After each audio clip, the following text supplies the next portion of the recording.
odayaashii waxgaradka beesha Nuur Axmed ee ku nool magaalada Taleex ee gobolka Sool ayaa shir qabteen waxay ku taageereen maamulka Puntland iyagoo sheegay in hiil iyo hoob la garab taagan yihiin soo celinta deegaanada SSC dhanka kale waxay ambaarayeen maamulka Somaliland weerarka qarska xornimada ku soo qaaday deegaanada SSC anagu Soomaali waxa la yiraahdo aanu ka soo celinaa masjid kan soo celinaa waxa weeye ka Soomaali diidka oo gaalka u xabilinaya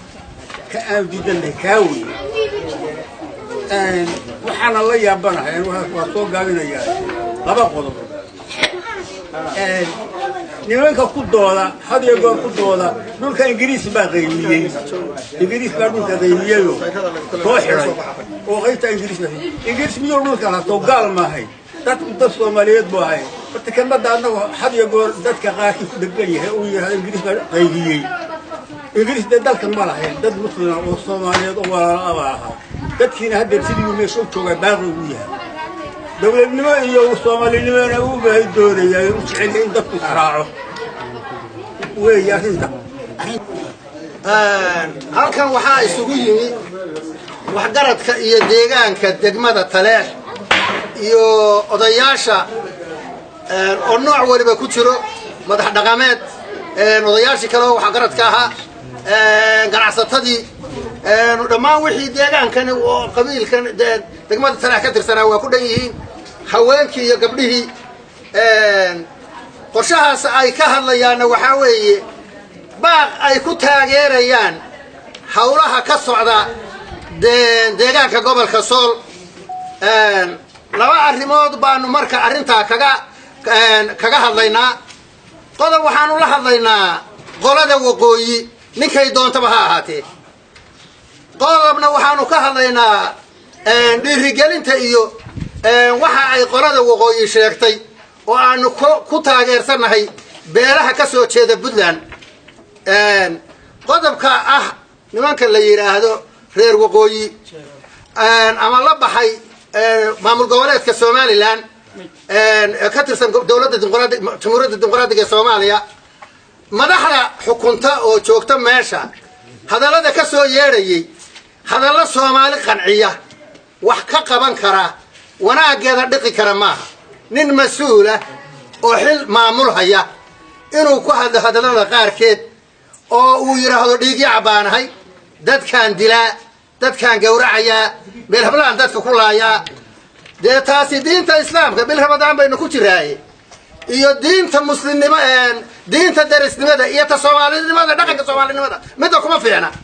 anagu dadka ma dilo dhiigi cabna ma nihin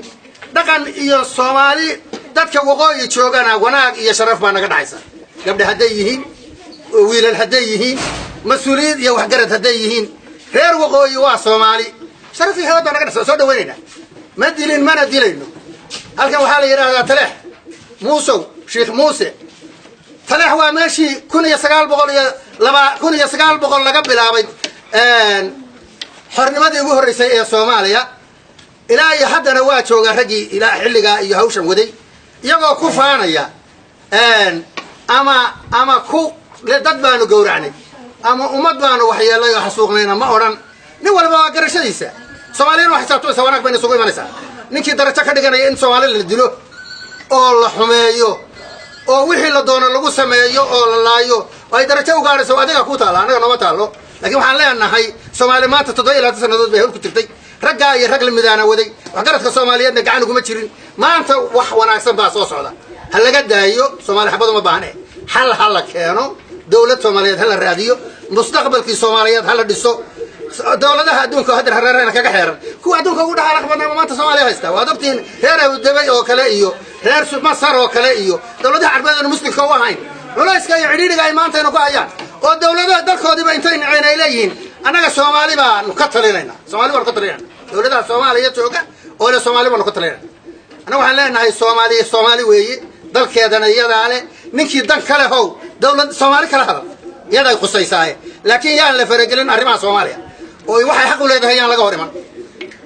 dad xora oo mustaqil ah oo intii cidi jirtay ba jiray baanna arinta ayada waxaan leenahay adduun weynaha oo ku sheegaynaa hal la nabadgeliyo cidi wanaag nagula dhaqso wanaag baan ku kula dhaqmayna danaha waa qaan dhulkii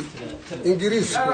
وجو إنجليز ندت كلا يلا دجالة ويقوم يلا تنصر ندت دجالة مي يجا أنا كعي كوا كدو ذا الحدودات شراي حد بانولان أنا واستايل يدد وشيء وحدي مين عاد وحيد حدود بان الصاحرة قلت حدود الله الصاحرة أي نمان كانوا قصة عضان والشعب كان يقول له حاجة بيكوتها حدود هداي شراي أنا وحن حدودها واقي والله هيستا ولا سوي السعودي وبقول سنة ودت كان نسوي إنجليز كنت بربوين يا شيخ قد كان لي هذا قبل هذا نسيسي عمل لي صور سنة يعي إنجليز بوحوين الشيخ إلهي الشيخ إلهي هل كمان أنت لما رينا والله أركان مالين بميل بيسوي مرس عالم كيمك واحد كسعودة أنا دوكتي كوبي يتبان سنة دول واحد إسوير لجاهي ضد كان غير صور marka laga soo bilaabo guumays afarta kool ciidan baa ka degan ala cadeeya afarta kool ciidan ka yaal wuxuu ka yaal tula samakaaba afarta kool laasaynood baad ogti oo xiran waxa xiran gambare oo afarta kool ciidan ka yaal waxa xiran oo lagu soo duulo hadeer la haystaa oo afarta koolba uu ka yaal ama dhinac walba laga dhigay tukaraq waxa uu agtahay waan laga hadlaynay qasa oo ta Falastiin taleeyahay waxay ahayd konton sanadood shelf وردت كان هدر أي نوان كان هدر هاروا الدجال كان هدر كوباقية وأردية وعن قالوا لي يا بنا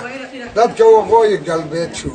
وصيبة والله هدر شجعان طلب حالي وحيدت كودا يا النظام كودا يا شودا يا عاقل كودا يا عذكر كودا بليه عيدا كقرنك هلا يسقرب تاني ردت كم يا وحالي لكوشري oo caruurta iyo dadkan meesha lagu sii wada waa meel ay ku go'ayaan hal soo celi xitiraada miyay lahayn oo aqli ku jiro markaas laga hadlo Faysal Cali Waraabi khayro odayga Faysal Cali Waraabi oo ciida gale hadalka daawiyay uma biscashato dhaqan leenahay anagu ciida gale waxa war Faysal amsiir haduu garxajis jirayna lumi haduu ciida gale waxa ahaana baabi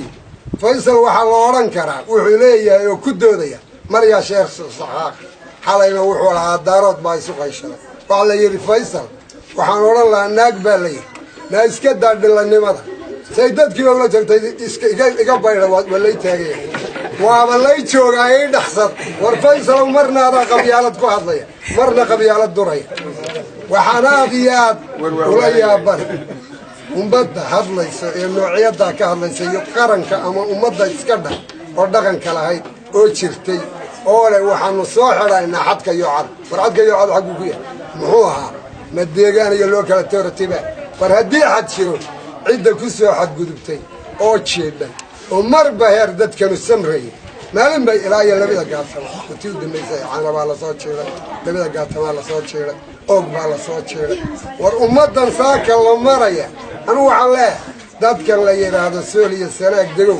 ما أنت وحلاقة عملي بدلان النقاد السنة وحين كل دمان بينو كل السنة اسمه شوري وكوض قيب قال إرجوين بينو لكن وحبينو كتبان هدي ما أنت عبد ولا قالك جرنسية وحي إنه كتبان أولي هيدولكي ما أنت واسع علينا وكذا قال وأنت تاجرنا أولاد بدلان يعيد المدينة مرق يمال نف يمال وحنا قال هرينا مش وحاسيكو كردين يا لبك كل مجود بان تاجري هذا الكون يا شو تاجري سيدا يقول لك النوع كستبع أيام كتاجري وفنتا كتاجري أنت بكهلين وحن كلو تاجري دولة ما دوان عواشات مرة لقاطوا شرف مرة واحد لكن يسر كان دعين وحان دعيني ويسرك بوليني ماذا يسكت أيو يسر كان ورتانو تاجرين إذا نوها رمنا إنه يسر كتاجرتا يسر كسكان دعين ويلي بربر تاجنا نفي مالبا أرنتا يدا هذا سوق قاعدين أما سوق تجسين وايد خلاص عنا وأنا كم هتشنتي تانا أنت سيد تاجري حوجا يرمكان ولا سيدو يا شرو شيئين الكني واتلاح وميل تاريخ ده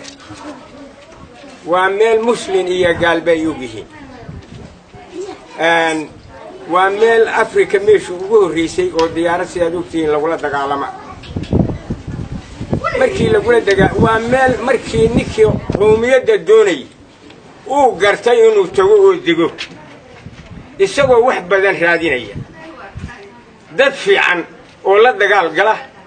iyo dal fiican oo dego meeshani waa sideed weli kuujumadii waxbaa kaga nool cid kasta waxaanu u sheegaynaa mid naga dhana iyo mid nala jiraba inaanu rikoodhada wax ugu qorayno oo u haynayno. السلام عليكم ورحمة الله وبركاته. عبد الفتاح اسماعيل محمد ورك SBS.